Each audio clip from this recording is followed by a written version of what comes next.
Oh my god!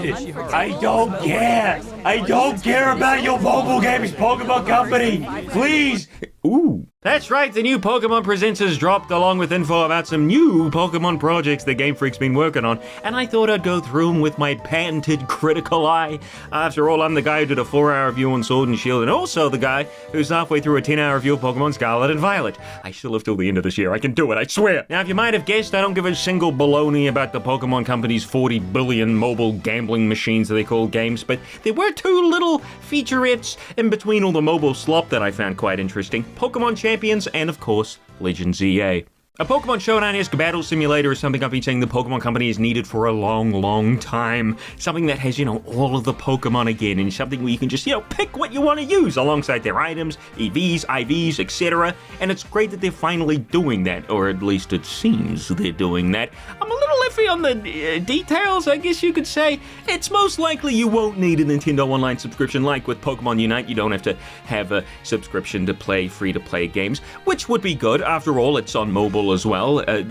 But if it's going to be a battle simulator a la Showdown, it's going to need a responsive and well-built UI. None of the laggy, stiff, takes 40 years to load a picture of Charmander-ass menus that we've had in the recent games. And secondly, the functionality between Pokemon Home and Go has me thinking maybe you can't just generate the Pokemon you want, instead having to transfer them over from other titles, which would really, really suck. Hopefully it's just for moving Pokemon over that you're attached to, or maybe shinies, things like that, but please not let it be the only way to make teams, but we'll have to wait and see, I guess, because they didn't show us any real gameplay, so. If there's anything I'd like to see for this title, I do have a small list of demands. For one, as I said, including all the Pokemon, that's very important in updating the game when the new generations and Pokemon are released, sort of like one big battling hub that's always kept relevant. Two, free-to-play would be great, and to be honest, I can't imagine them releasing a paid mobile game in this day and age, so, in a perfect world, I'd be able to download the game, make a party, and get right into battling online with other players. I mean, monetization could maybe come from cosmetics for your trainer with, the trainer card, profile pictures, clothes, definitely, emotes, that sort of thing. Let the free-to-play players grind out games to unlock random bits of clothing and, customization options. Maybe you get a Great Ball from a loot box. Now you can throw Great Balls instead of regular Pokeballs. That seems like a good sort of way to go about it that I'd be fine with, because despite me not liking paid loot boxes and paid gambling, I really do enjoy me a free loot box. Don't want to see any, life systems or anything that limits how you can play, like with Pokemon TCG Pocket. I know it doesn't stop you from battling as many times as you want, but in order to get the cards that you need for decks, you have to either wait or, open your wallet. Don't make me have to buy Lickitung, man. And three, it's gotta have lots of modes, man. I mean, Showdown has a ton of different ways to play. Single, double, triple, rotation, reverse. Even if the options are just there for custom games with friends, I think it's really important to have them. But Showdown also has modes like random battles, where your Pokemon are randomly chosen for you alongside their moves and abilities. And items. It's a really awesome mode, basically all I play. And even on top of that, that mode has even more options, like you can play as a single type gym leader for this mode, against another single type gym leader. It's cool. Customizable stuff like that is a must. I'm guessing Mega Evolution and Terrestrialization are probably going to be options already. I'm assuming there'll be different ranked modes and different sets, like our Scarlet and Violet mixes things up every now and again, like when they banned all Legendaries and Paradox Pokemon. Having one big simulator for battles opens up interesting ideas for tournaments that, a regular game couldn't do, like, let's say, only food-based Pokemon, or only Pokemon from Generation 2, or heck, only Legendary Pokemon. Fun stuff like that would be really neat to see, although Pokemon tend to play it pretty boring and safe with rules and regulations, so we'll need to, again, wait and see. Hopefully making your own custom tournament with your own set of in-depth rules is something they've thought about. Your own custom Pokemon list of who's allowed to battle. Is Mega Evolution turned on? Is Terrestrialization allowed? Heck, are items allowed? Maybe add in some funny modes like random abilities. There's so much they could do. I just hope they do it well. Okay, so now for the game most people skip to upon starting the video. I put a time code, so I'm sure there's some is, hi guys, you skipped the Pokemon Champions stuff, doesn't matter. This trailer for ZA, it did actually surprise me. I was ready to rip and tear into this thing and be left feeling disappointed once again, but well, it kind of looks good. I mean, and I hated Legends Arceus. Obviously, this doesn't look, incredible, but it looks like it's just got more life in it. But let's start from the beginning and analyze the crap out of it, shall we? I mean, I've got the benefit of writing a script here, so hopefully you can find that I can get a little more in-depth than a regular, reactor, as it were. So, the trailer was split up into two different videos, one for being a trailer, and the other to explain the mechanics of the game and show off some of the characters a little bit more. We'll start, of course, with the smaller trailer-esque video, and then see the big explanation one afterwards. The first thing we see is our player character, which I'm assuming we can customize the look of before starting the game like in Scarlet and Violet hesitantly, although, this is Game Freak, so it is sort of a coin flip as to whether or not that's going to be a thing, although I doubt there's any sort of online play here, so I bet Game Freak's probably thinking, what's the point? The point is that it's a good feature, Game Freak. The player character's model seems to be built more like the style from Gen 9 Scarlet and Violet, but with a little bit of more like classic Pokemon-esque features on it, which is nice. Gen 7 and 8's characters always look dead-eyed and a little bit weird, and Gen 9 look just a little too far removed from the original Pokemon style, so this already feels like more of an in-between, which looks nice. I like it. I also like the shadows, and I know that's a weird thing to talk about at the very start, but Scarlet and Violet had horrible black shadows and everything, which made the world in Pokemon look disgustingly bland, which sucks because Sword and Shield, oddly enough, didn't have this problem. But even just looking at this one shot alone, you can see the improvements they've made. You can also see Mareep in the background, which makes sense, and Megas are coming back after all, so it's not a surprise to see it here. We also see the male player character. I will admit the player outfits are horrendous. I don't think they look very good at all. It could be the blue and red on black on green on black on fedora they've got going on, and it doesn't quite go together all that well, but they don't look too bad in 2D on the ZA website, though. Weird, yes, but not altogether bad, per se. The site also says you're a tourist in this game, so I guess it makes sense. They tend to wear weird things. Can also spot what seems to be maybe an artist with a poison-esque book under her arm at the back there. There's a worker on the right, possibly the same kind that stopped you from accessing the rest of Lumiose City back in X and Y because of the non-existent blackout. There's also a bakery or bread stall there, as far as I can tell. It could actually be a store, but knowing Game Freak, they do love their useless bakery set dressing. A shot of your trainer character running forward towards Prism Tower is next, which doesn't look like paper mache, hallelujah. And we can see here a little bit of an outdoor Pokemon Center / Pokemart, like with Scarlet and Violet. You can actually see some of the items on the shelves for the Pokemart here. There's also what could be an enterable building to the right here, thanks to the lit up window we can just barely see, compared to the dark windows of what are probably unenterable buildings around it. Lumiose City had a ton of places to enter and things to do, so hopefully this game does follow suit and there's plenty to explore inside as well as outside. Hopefully there's more than 5 unique interiors like with Scarlet and Violet. Everywhere in the city there's also these bright green banners strung up on the buildings. I will talk about these later, they are important, but man, they gotta take better care of the grass here. It's dying on the side and is in desperate need of mowing on the middle. What the heck, man? We can also see a probable sort of route, wild zone around Prism Tower, but we'll get to that because they're shown off more in detail later on. Next shot gives us a better look at the Pokemon Center. Not by much, but we do get to see a cool futuristic sign, which makes sense. The construction here in Lumiose City is to upgrade the city after all. Sliggoo's here, which makes sense too. X and Y introduced that line after all, alongside what could be the Jogger trainer class, maybe?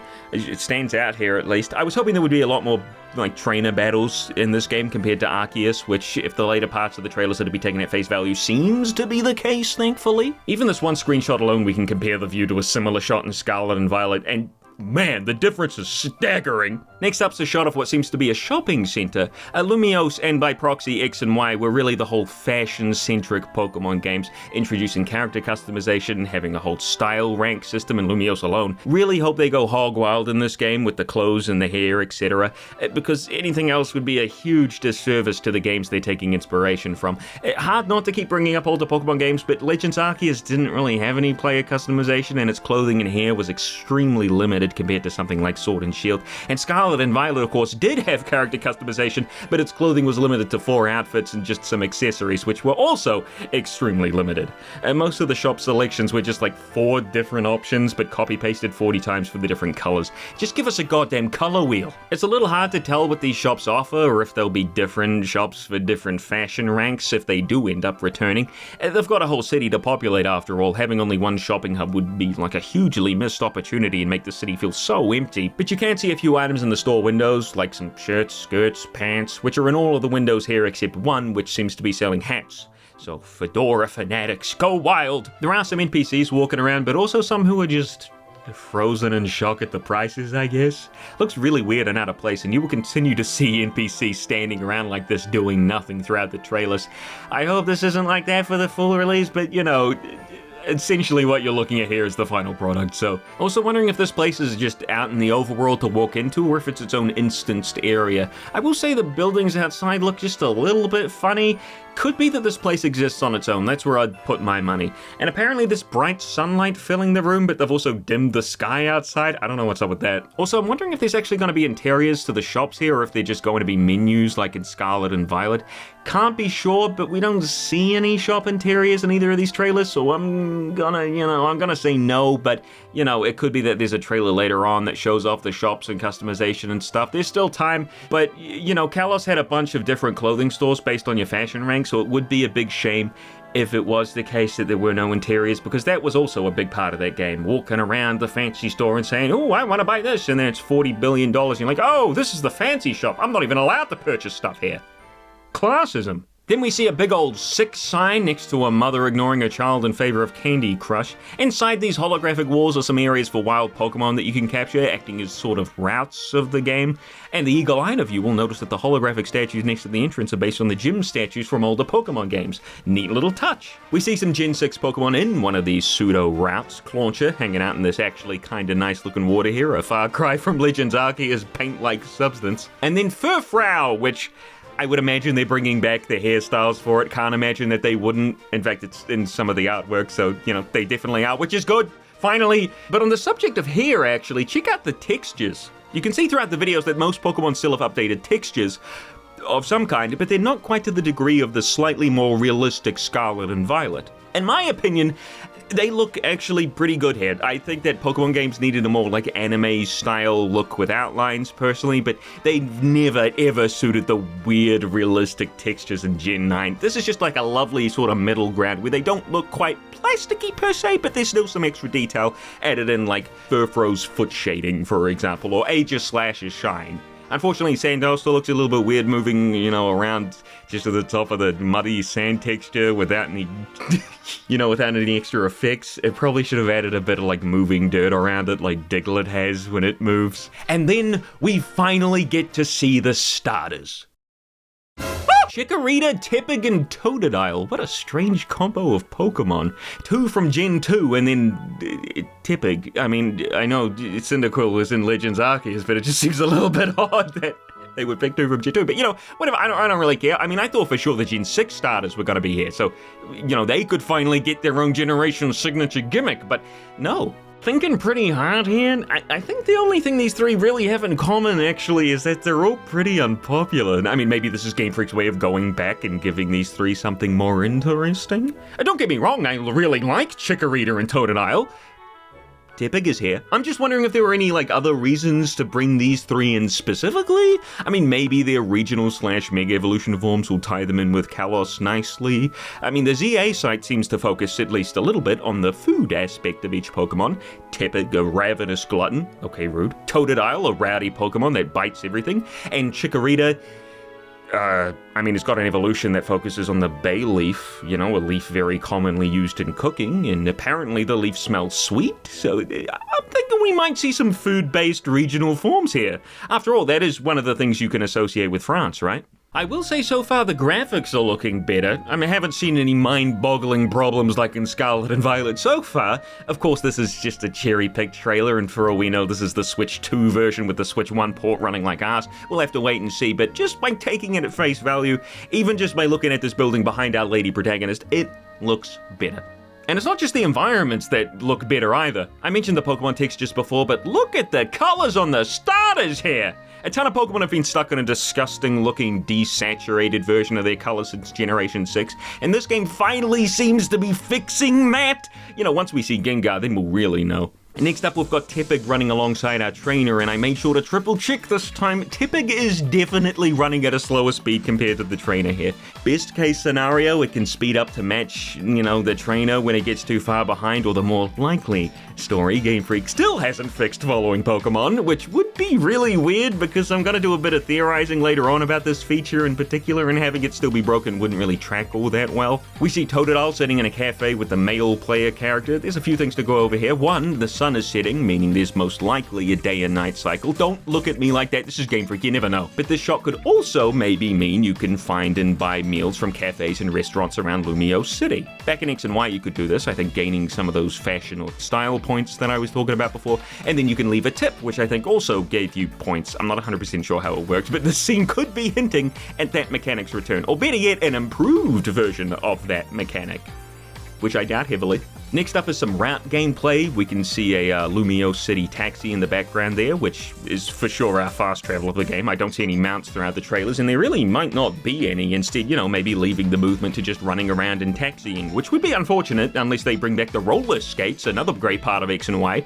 We don't see those show up either, those. You can still hope. I mean, I love those things. Here in Route 1, we see Chikorita face off against a Bunnelby, an early encounter in the Kalos region, who becomes stunned, allowing the player to capture it. We will talk more about that later. But there also seems what could be like maybe a single youngster trainer waiting for a battle up ahead. I mean, I doubt the guy on the right is a trainer, doesn't look the part. Arceus did have a reason for there not being many trainer battles, what with the generally broad fare of Pokemon back in that time period, but hopefully this time there's plenty of battles to go around. There also seems to be a florist stand here, but there's nobody operating it, so I can't imagine if you can actually buy anything from it, unless the game hasn't gotten to adding them in yet. Like, I could imagine maybe buying a couple of flower-themed items from a store like this, maybe like nectar for Oricorio, not that I could imagine them adding Oricorio into the Lumio City game. You can see both Fletchling and Scatterbug as well up ahead, along with what I think is another stall at the back there. I don't know what this thing is for. It seems to be a map on the side there. It could be a subway tunnel of some sort. I think if I remember correctly, there was like leaks about a sort of underground feature. Maybe that on the right there is an entrance/exit to it.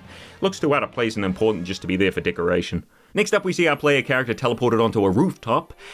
Despite how lazy this does look, and quite frankly is, could have easily had a more natural way to do this, I guess it does make sense what with the futuristic theme the game is going for. And, teleportation has been in Pokemon games before, but just mostly in the 2D ones. I don't know if, it looks super great here. Although, if they're using teleportation like this just out in the open and not in, a specific lab building, what the hell do we need taxis for? Cool that we can traverse the rooftops, although it's yet to be seen how much of this is actually, accessible. Could just be small, little, tiny areas here and there, but we do see the player character climb up a ledge! It's an earth-shattering moment in the Pokemon world. Those tiny ledges hold no power anymore! We also see the player jump.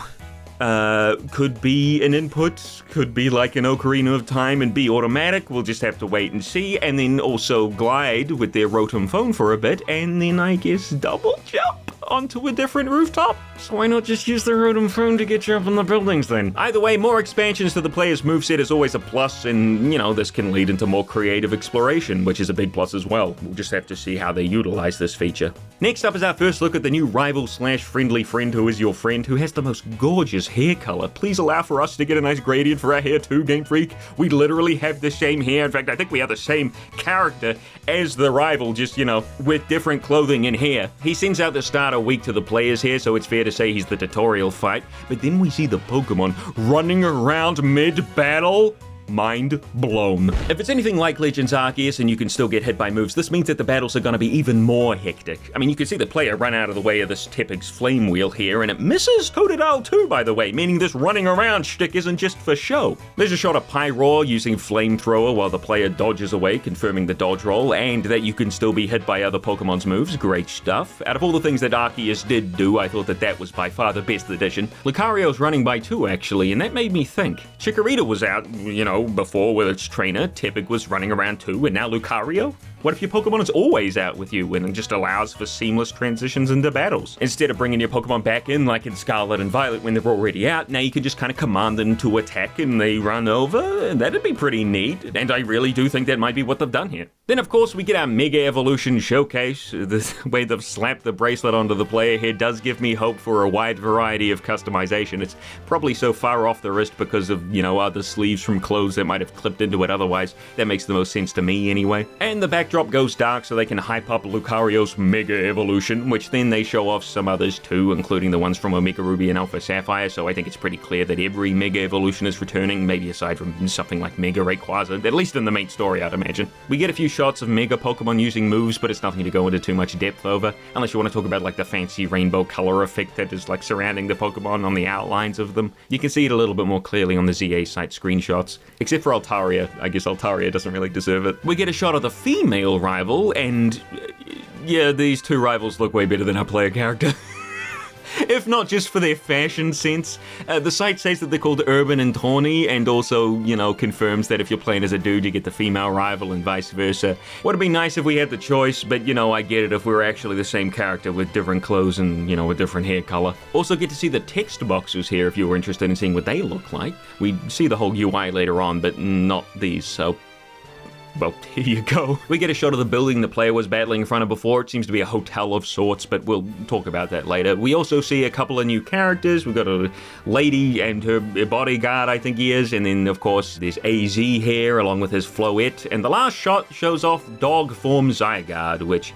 duh. I mean, for all intents and purposes, this is Pokemon Z after all, just with an A slapped on the end. Then, to top things off, there's a small Rotom phone announcement saying something about a promotion match, so it could be that there's some sort of tournament going on at the Prism Tower. Battling? I mean, I'm there, man. Count me in. And you know what? Count me in for this game, at least, hesitantly.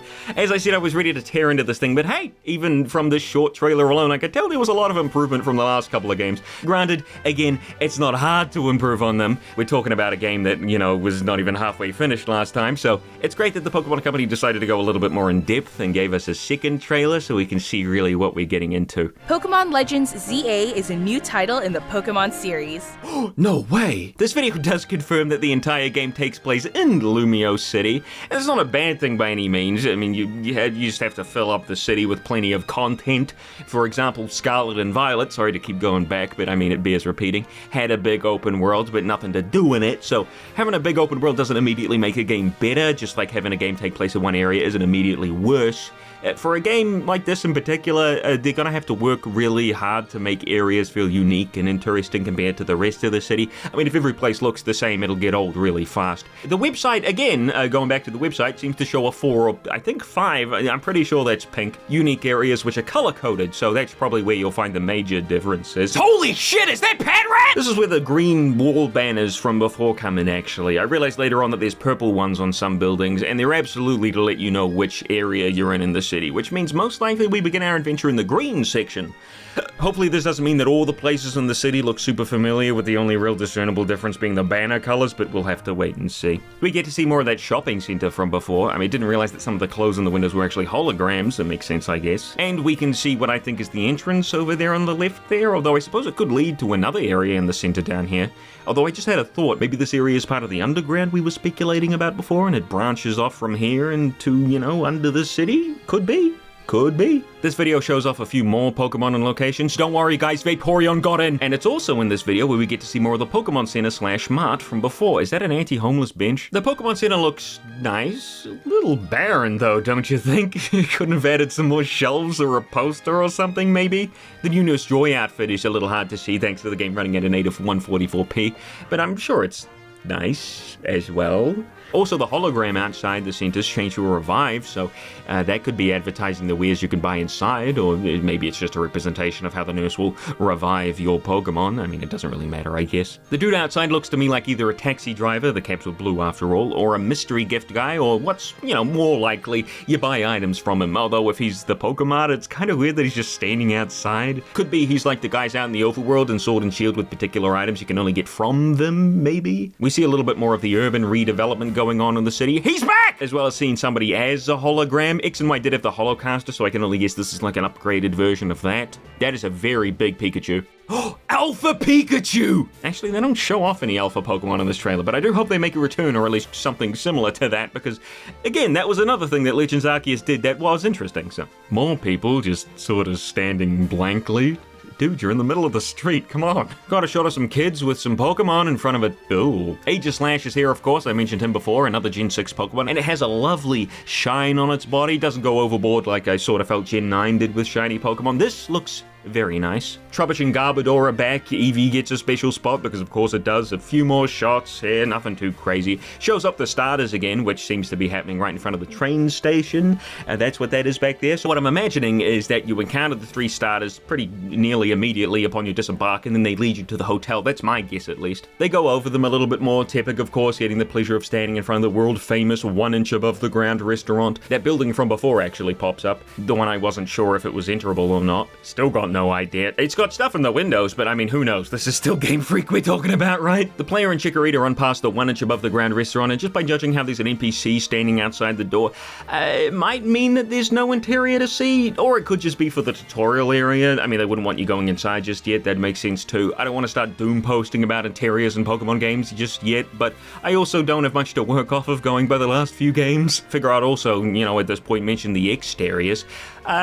Most of the buildings don't have a lot of detail, leaving that part mostly down to the textures slapped on top. You can really see this with the supposed balconies and plants hanging from the windows, but I mean, hey, if this means the city doesn't run like in Scarlet and Violet, I'll take what I can get. At this point, I'll just take a stable 30 FPS, please. Not that the videos here really give me much hope, its frame rate is all over the damn place. Next, we're properly introduced to some of the characters in the game, some which are inside the hotel. There's Urbane and Tawny, of course, but also AZ, back from X and Y, who was far too tall, holy moly. He runs the hotel, apparently. Not what I thought he'd be doing after X and Y, but hey, you do what you will, I ain't gonna stop you. We also learn of 2 new characters settled inside a new building in Lumiose, Quasartico Inc.